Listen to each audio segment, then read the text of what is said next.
Hi everyone, this is आरजू और get success नूर में आपका स्वागत करती हूँ। तो आज का वीडियो जो है वो काफ़ी स्पेशल है बिकॉज क्योंकि जो आर्मी पब्लिक स्कूल डेमो ले रही है, डेमो एक ऑनलाइन स्क्रीनिंग टेस्ट प्रोवाइड कर रही है ताकि जो कभी ऑनलाइन एग्ज़ाम ना दिए हो वो इससे फेमिलियर हो जाए। क्योंकि ऑनलाइन और ऑफलाइन बहुत डिफरेंट होता है और बहुत ऐसे स्टूडेंट्स हैं जो कि उन्होंने पहली बार ये एग्ज़ाम देंगे, पहले इन्होंने कभी नहीं दिया होगा। तो ये काफ़ी अच्छी बात है कि वो इस पर प्रैक्टिस कर सकते हैं कि किस तरह से ऑनलाइन एग्ज़ाम दिया जाता है। ठीक है, तो उसी का जो क्वेश्चन है मैं उन्हें सॉल्व करा रही हूँ क्योंकि ऐसे बहुत सारे स्टूडेंट्स से जिनका कमेंट आया था कि मैम प्लीज़ वो क्वेश्चन आप सॉल्व करा दें। तो चलिए मैं स्टार्ट करती हूँ वन बाई वन। ये रहा पहला question, where was the first cotton mill establish in India. तो देखिए, जो कॉटन मिल इस्टेब्लिश किया गया था सबसे पहले 1818 ईस्वी में कोलकाता में किया गया था। क्योंकि वो फेल कर गया था, वो नहीं चल पाया था, तो सेकेंड अगेन 1854 ईस्वी में बॉम्बे में ये मिल इस्टेब्लिश किया गया था। तो इसका आंसर होगा हमारा यहाँ बॉम्बे। दैट मीन्स कि जो पहला ही आंसर है वो हमारा हो जाएगा Bombay is the correct answer. Next question, Bhoodan Godan Gramdan movement was initiated by. देखिए, भूदान आंदोलन जो चलाया गया था वो किसके थ्रू चलाया गया था, तो वो थे विनोबा भावे। और ये किस लिए किया गया था कि जो स्वैच्छिक भूमि थी उसका सही उपयोग के लिए इन्होंने एक आंदोलन चलाया था जिसका नाम था Bhoodan Gramdan movement. Next question पर आते हैं।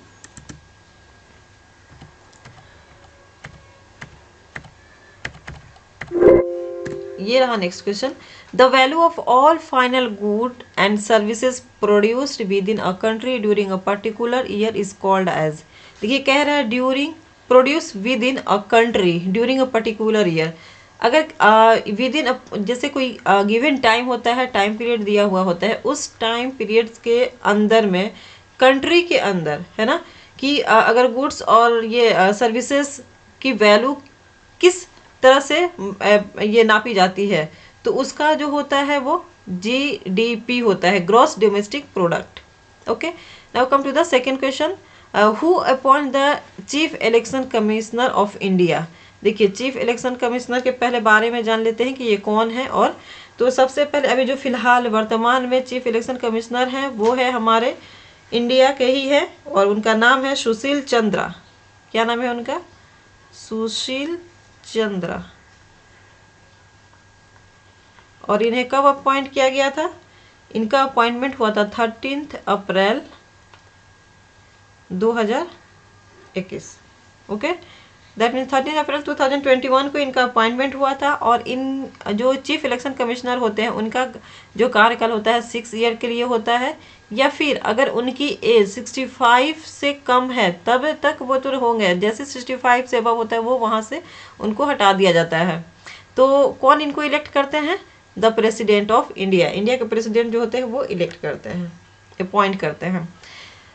Second question, silver chloride turns grey in sunlight, it is due to. किसके कारण जो सिल्वर क्लोराइड है उसका कलर जो होता है धूप में ग्रे में चेंज हो जाता है?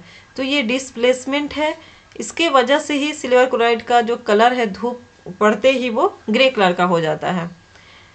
Six question, in a classroom if there is some material burning you may felt suffocation, this is due to excess of. देखिए, क्लासरूम है, क्लासरूम में बहुत सारे स्टूडेंट्स होते हैं और क्या होता है कि अगर पैक होता है वो बंद होता है चारों तरफ से, और मालूम है कि हम ऑक्सीजन लेते हैं और कार्बन डाइऑक्साइड छोड़ते हैं। तो कार्बन डाइऑक्साइड काफ़ी होने की वजह से ये इसका आंसर होगा कार्बन डाइऑक्साइड।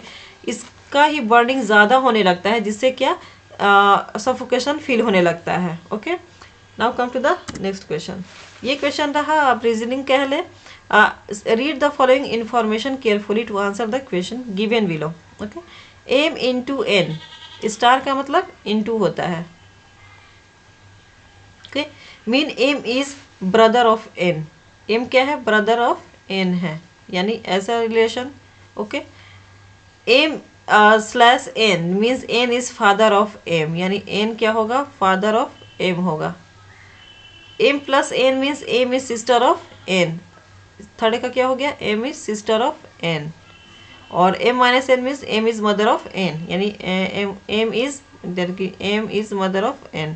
तो क्वेश्चन क्या कर रहा है, which of the following means x is parental uncle of z, यानी z के x क्या है, पेरेंटल अंकल ऑफ z, यानी कि z के चाचा कौन है, चाचा ही कहते हैं पेरेंटल, यानी पापा के भाई को क्या बोलते हैं, चाचा बोलते हैं, यानी अंकल कहते हैं। तो इसका आंसर कौन सा मैच हो रहा है, तो चलिए हम इसका एक बना लेते हैं। देखिए जेड स्टार पी का मतलब कि जेड पी का भाई है ना। डिवाइड एम, यानी पी क्या है, देखिए यहाँ पर एन इज फादर, यानी M is father of P, यहाँ पर M is father of P, okay. और इंटू एक्स मतलब कि X is brother of M, अगर ऐसा बनाया जाए तो देखिए एम के भाई है एक्स, तो और पी क्या है, पी यहाँ पर बता रहा है कि पी उसका बेटा है या बेटी, क्योंकि यहाँ पर देखिए डिवीजन ऑपरेटर क्या कर रहा है, means N is father of M, N is father of M, तो M is father of P, यानी पी के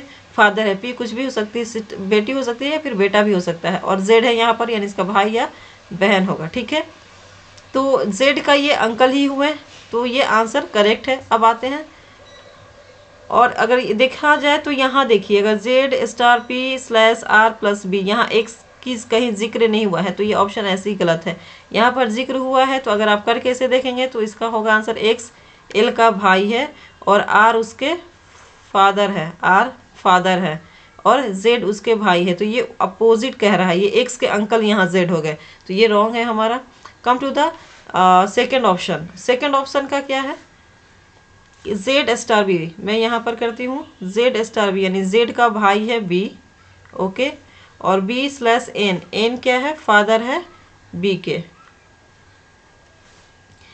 स्टार एक्स, यानी एक्स जो एन है एक्स के भाई है, और डी भी एक्स के भाई है, ठीक है, क्योंकि यहाँ स्टार का मतलब M is brother of N, ठीक है। तो देखिए इसके थ्रू भी अगर देखा जाए कि ये इसका भाई या बहन हो सकता है, ब्रदर और सिस्टर, और ये क्या हो गए, इसके फादर हो गए, तो इसके भी फादर हुए, और फादर के भाई क्या हुए, अंकल हुए, ओके। तो ये भी आप करेक्ट, ये भी ऑप्शन जो है हमारा करेक्ट है, तो ये दोनों आंसर हमारे क्या है, करेक्ट आंसर है। चलिए नेक्स्ट क्वेश्चन को देखते हैं।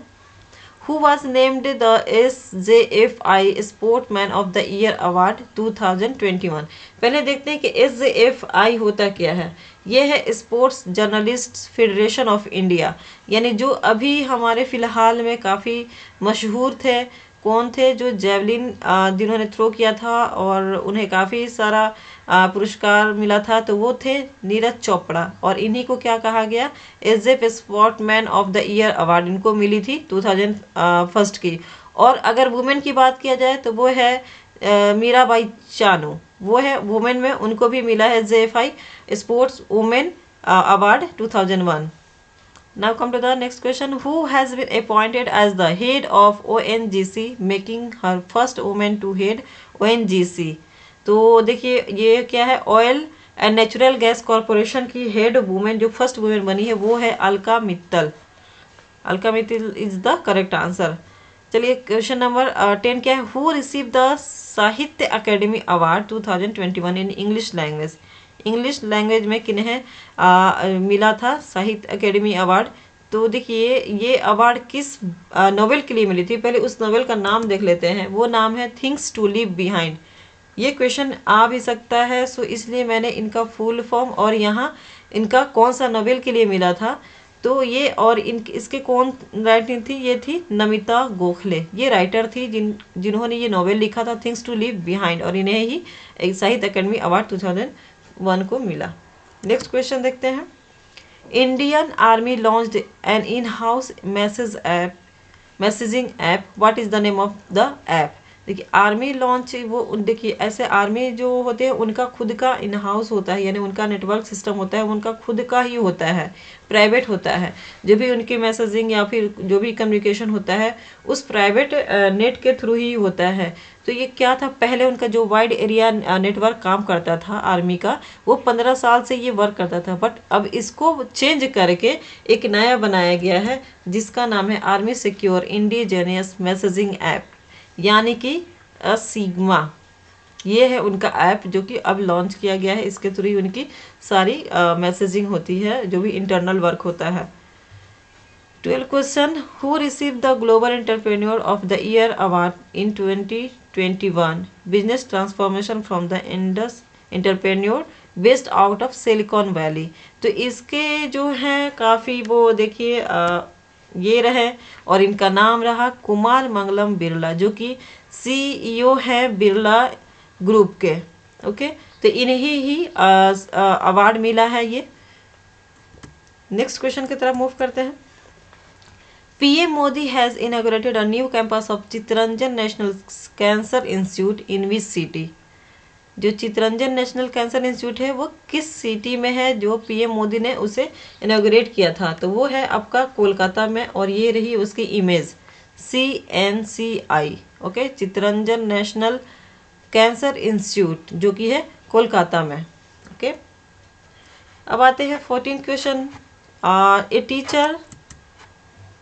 A teacher perform practically and explain in. देखिए, प्रैक्टिकली एंड एक्सप्लेन इन तो क्या होगा? लेक्चर मेथड नहीं, लेक्चर मेथड में तो प्रैक्टिकली होता नहीं है। डिस्कवरी मेथड में तो हम डिस्कवर करते हैं, ठीक है, इसमें एक्सप्लेनेशन नहीं होता है। प्रॉब्लम सॉल्विंग, जैसे टीचर स्टूडेंट को क्वेश्चन दे दिया और क्या करेंगे, क्वेश्चन उस स्टूडेंट उसे सॉल्व करेंगे। ओके, तो ये होता है problem solving method. Demonstration method में क्या होता है कि उसे वो प्रैक्टिकली उस चीज़ को दिखाया जाता है, डेमो दिया जाता है कि कैसे ये वर्क कर रहा है, और उसका एक्सप्लेनेशन किया जाता है। तो इसका आंसर होगा demonstration method. Which one of the following is consider a better method of classroom teaching in 21st century.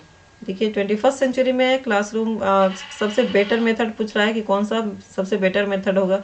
हम जानते हैं कि देखिए ऑप्शन ए जो है lecture and dictation. Lecture dictation इसमें कोई कम्युनिकेशन नहीं होता है, वन वे होता है, बस टीचर लेक्चर देते हैं और स्टूडेंट्स उसे सुनते हैं। तो उसमें क्या होता है कि उनको फीडबैक नहीं मिल पाता है, वो समझ रहे हैं नहीं समझ रहे हैं और क्या है, तो ये ज़्यादा बेटर नहीं माना जाता है। सेमिनार मेथड, सेमिनार मेथड में भी वो बहुत सारे एक ही टॉपिक के से रिलेटेड होते हैं, वहाँ पर बहुत सारे लोग होते हैं, वहाँ भी उस टॉपिक के बारे में बताया जाता है, ठीक है, तो ये भी उतने बेटर नहीं होता। एक हुआ डायरेक्ट मेथड कि अगर कोई क्वेश्चन है उसको एकदम एग्जैक्ट वही आंसर बता दिया गया, तो वो हुआ डायरेक्ट मेथड। लेकिन डिस्कशन मेथड क्या है, ये बेस्ट है, क्योंकि इसमें टू वे कम्युनिकेशन हो रहा है, स्टूडेंट्स और टीचर दोनों का जो फीडबैक है वो स्टूडेंट प्रोवाइड कर रहे हैं या फिर टीचर प्रोवाइड कर रहे हैं, उनमें कम्युनिकेशन गैप नहीं होता है। सो ये बेटर माना जाता है, ताकि उनकी जो भी प्रॉब्लम है वो एट ए टाइम वहाँ पर डाउट को सॉल्व कर दिया जाता है। तो चलिए नेक्स्ट क्वेश्चन, तो इसका आंसर हुआ हमारा discussion method. Come to the next question. The student or individuals may develop beliefs about their own ability to cope effectively in a variety of situations. This kind termed that.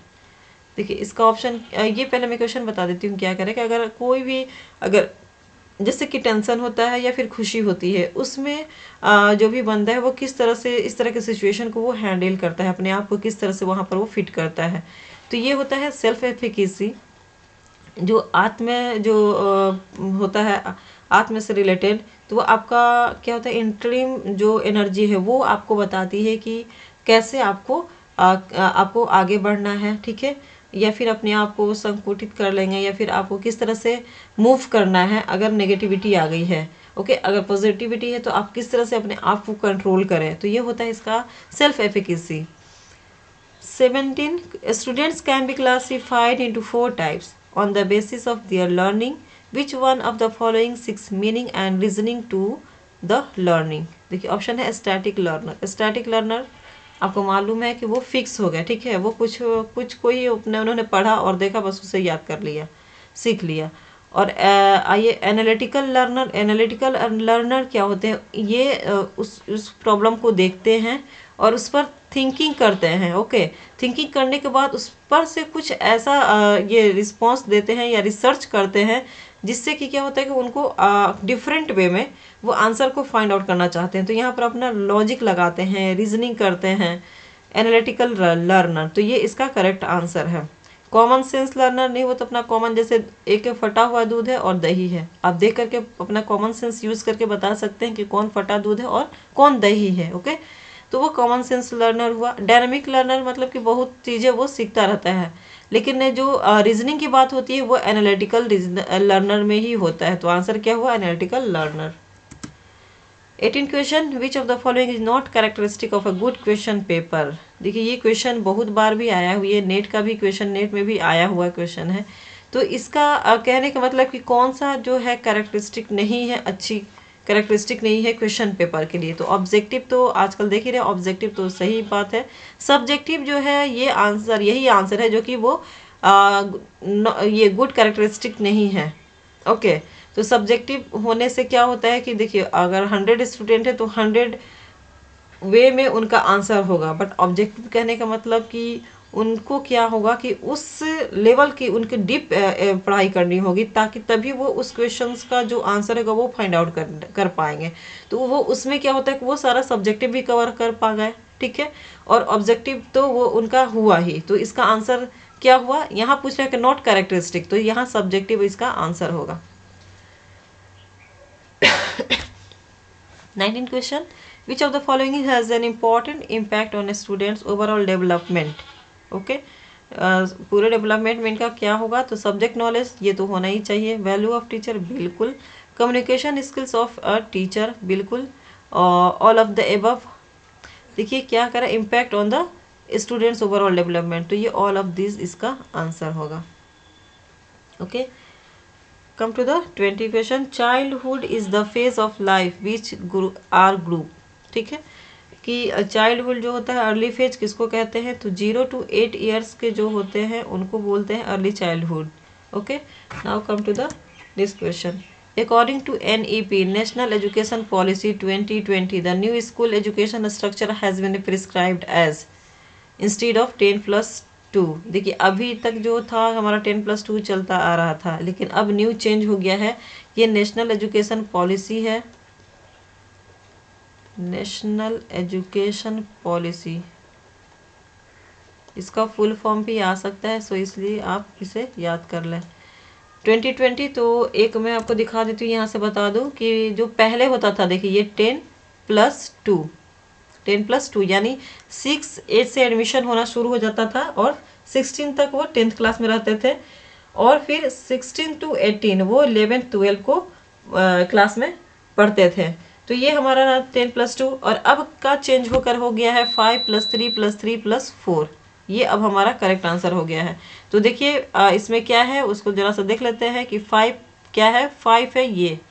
3+2 3 क्या है? जैसे कि बच्चे जो है वो जब 3 साल के हो जाते हैं तो उनका स्कूल में एडमिशन करा दिया जाता है, जैसे आंगनवाड़ी है या बाल वाटिका है, इस तरह के स्कूल, प्री स्कूल जो होता है उनका एडमिशन करा दिया जाता है। वहाँ वो 3 से 6 साल तक के बच्चे वहाँ पर पढ़ते हैं, और फिर 6 to 8 ईयर के जो बच्चे हैं वो 1 और 2 क्लास में पढ़ते हैं। तो 3-5 हो गया, 2-5, तो यानी ये 5 हो गया, +3। तो देखिए एज 8 to 11 वो class 3 to 5, and 11 to 14 age वाले बच्चे क्या हुए? 6 to 8 क्लास में हुए, अगेन वो 3, तो वो मिडिल क्लास कहलाता है।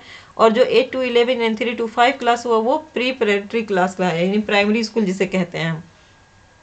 और जो 4th है यहाँ पर क्या किया गया? 14 to 18th ईयर एज वाले बच्चे यानी 9 to 12 तक एजुकेशन करेंगे, तो उन्हें क्या कहा गया? सेकेंडरी एजुकेशन कहा गया। तो ये अब चेंज हो गया है, यानी 5+3+3+4। ओके थैंक यू दोस्तों, ये वीडियो यहीं तक है और मैं नेक्स्ट वीडियो लेकर के आ रही हूँ। तो ये वीडियो आपको कैसा लगा? अगर कहीं डाउट हो तो प्लीज़ कमेंट में ज़रूर लिखें। थैंक यू फॉर वॉचिंग, और प्लीज़ शेयर करें अपने फ्रेंड्स को। और अगर आपने अभी तक वो डेमोन्स्ट्रेशन नहीं किया, डेमो नहीं लिया है, ऑनलाइन स्क्रीन टेस्ट नहीं दी है, तो प्लीज़ एक बार आप ज़रूर जाकर वहाँ दें, ताकि आपको ये मालूम हो कि किस तरह से ऑनलाइन एग्ज़ाम होती है। Thank you for watching.